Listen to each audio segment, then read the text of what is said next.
સુરતી ભાગોલ વિસ્તારમાં હવે આપ સૌ માટે એક અનોખી સુવિધા શરૂ થઈ છે, એચએમ બ્યુટી પાર્લર। અહીં તમને મળશે આધુનિક સુવિધાઓ સાથેનો સુંદરતા સંભાળવાનો સંપૂર્ણ અનુભવ।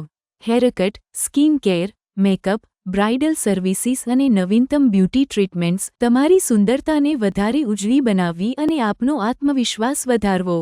સુરતી ભાગોલ વિસ્તારના તમામ બહેનો માટે હવે સુંદરતા સંભાળ એકદમ નજીક ઉપલબ્ધ છે। તો આવો આજે જ અને અનુભવ કરો એચએમ બ્યુટી પાર્લરની ખાસ સેવા।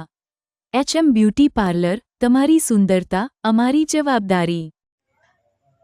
અંકલેશ્વર ડેક ઇન્ડિયામાં કંપનીમાંથી 6.51 લાખના મશીનરીની સિક્યોરિટી ગાર્ડની પોલીસે ધરપકડ કરી। બનાવની વિગતો અનુસાર ગત 25મી ઓગસ્ટના રોજ અંકલેશ્વર જીઆઈડીસીમાં આવેલી ફર્મા મશીનરી ઉત્પાદક ડેક ઇન્ડિયામાં કંપનીમાં ચોરીની ઘટના સામે આવી હતી, જેમાં કંપની સિક્યોરિટી ગાર્ડ આજે ચોરીને અંજામ આપ્યો હોવાનું બહાર આવ્યું હતું। સિક્યોરિટી ગાર્ડ એસ ધાતુની મશીનરી સમાર ટેમ્પા અન્ય ઇસમોને ભરી આપ્યો હતો। મટીરિયલ્સ યુનિટમાં રાત્રિ ગાર્ડ તરીકે ફરજ બજાવતા માર્કેન્ડિયન અવધેશ મોરિયાએ 3 અન્ય વ્યક્તિઓ સાથે મળીને ચોરી કરી હતી।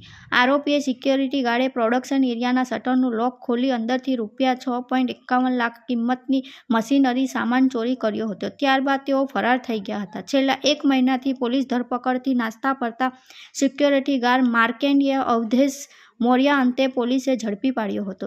એની વિધિવત ધરપકડ કરી ચોરીઓને અંજામ આપનાર અન્ય 3 કોણ હતા તે અને ટેમ્પો ભરી લઈ જવાયેલ જથ્થો ક્યાં અને કોને આપ્યો હતો તે અંગે પોલીસે પૂછપરછ શરૂ કરી તેના રિમાન્ડની તજવીજ શરૂ કરી હતી।